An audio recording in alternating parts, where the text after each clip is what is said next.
훈육해야 돼요, 말아야 돼요? 아, 갑자기요? 훈육해야 될까요? 하지 말아야 할까요? 안녕하세요, 킨더부스입니다.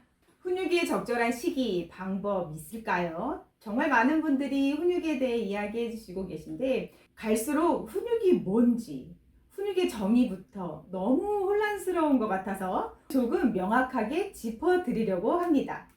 훈육은 가르칠 훈, 기를 육으로 혼내는 것이 아닌 가르치는 것을 말해요.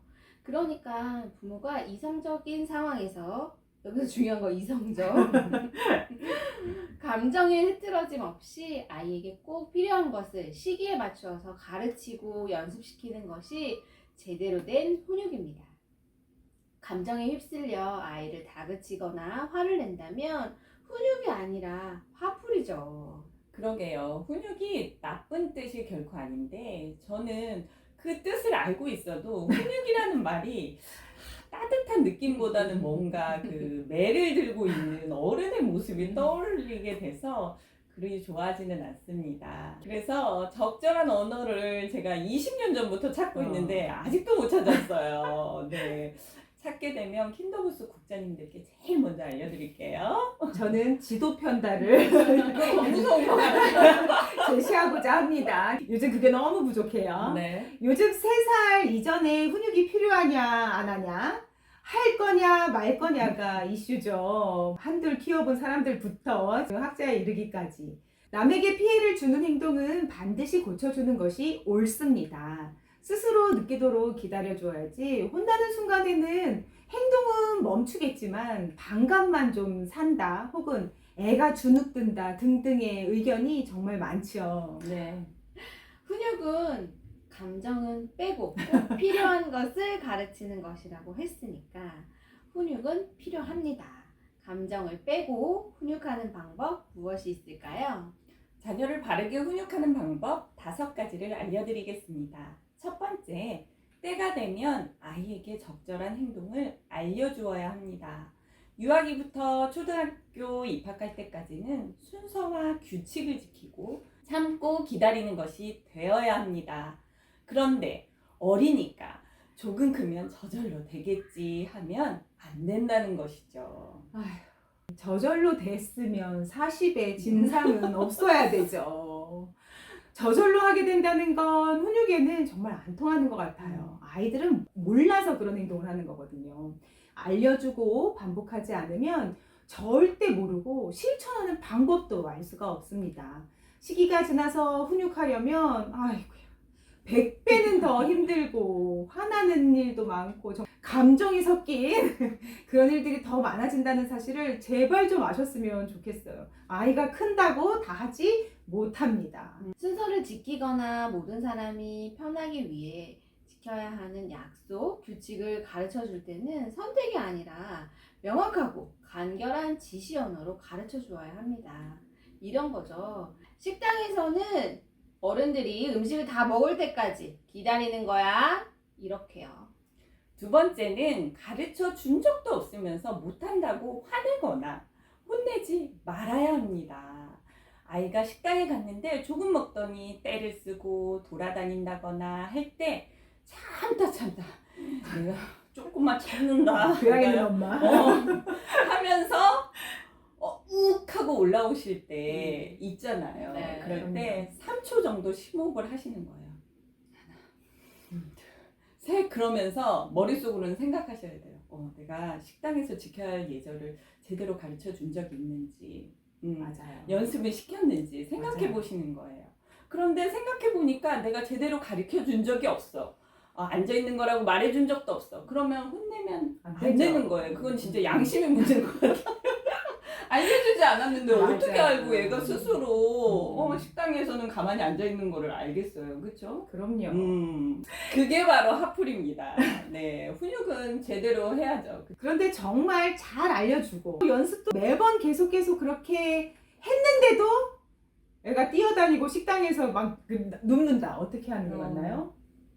아니 이럴 때 엄마들이 늘 쓰는 레파토리. 내가 이렇게 하면 안 된다고 했어 안 했어? 내가 괜히 나왔어. 아니면 조용히 기기를 꺼내지. 아, 아직 이 아이는 외식은 자제하는 것이 좋을 듯 합니다.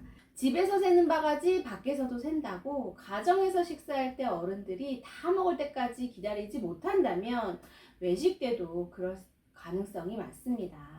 공공장소에서 다른 사람에게 방해가 되니까 저희는 아이들이 클 때까지 부모님 생신 때 외식을 거의 못했던 것 같아요. 우리 모두 다 외식을 지냈잖아요.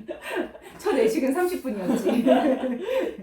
세 번째, 훈육하면 일관성이 늘 따라다니는데요. 어제는 절대 안 돼! 딱 했는데 오늘은 그래 뭐 남도 보고 있으니까 바뀌니까 뭐 이렇게 허용해 주게 되면 제대로 훈육이 될 수가 없습니다.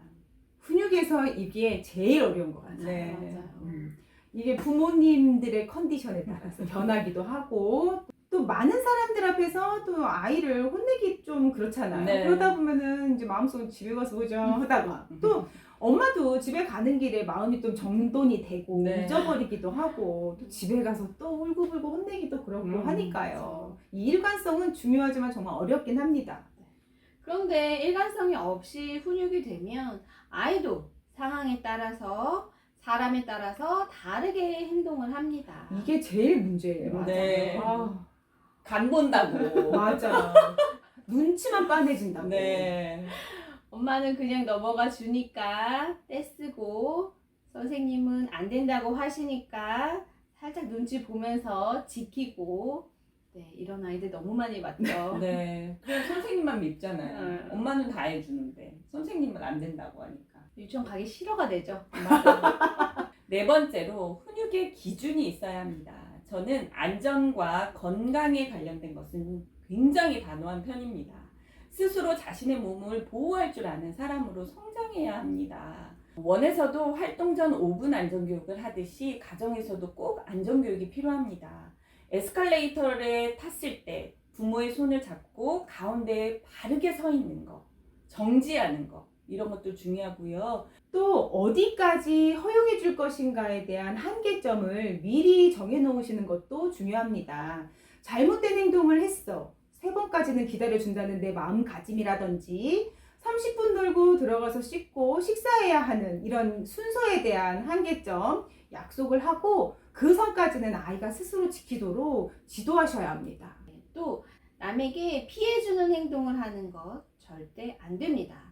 처음에도 말씀드렸지만 내 아이의 행동으로 인해서 다른 사람의 기분을 상하게 하는 일은 하지 않도록 해야 합니다. 네, 마지막으로 모델링 역할을 하는 겁니다. 나는 욕하면서 바른말 써야지 하는 거. 부모는 스마트폰을 보면서 영상물은 몇 분만 보기로 했지? 이렇게 하시면 안 되겠죠. 어렵습니다. 훈육을 제대로 하려면 정말 쉽지 않습니다. 하지만 내 아이가 금쪽이로 커나가길 바라지 않으신다면 학교 가서 모든 친구들이 친해지고 싶은 친구로 키우고 싶으시다면 부모의 권위 있는 태도는 정말 중요한 것 같습니다.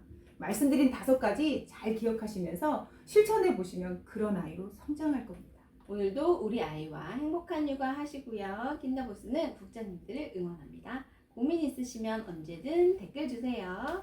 안녕!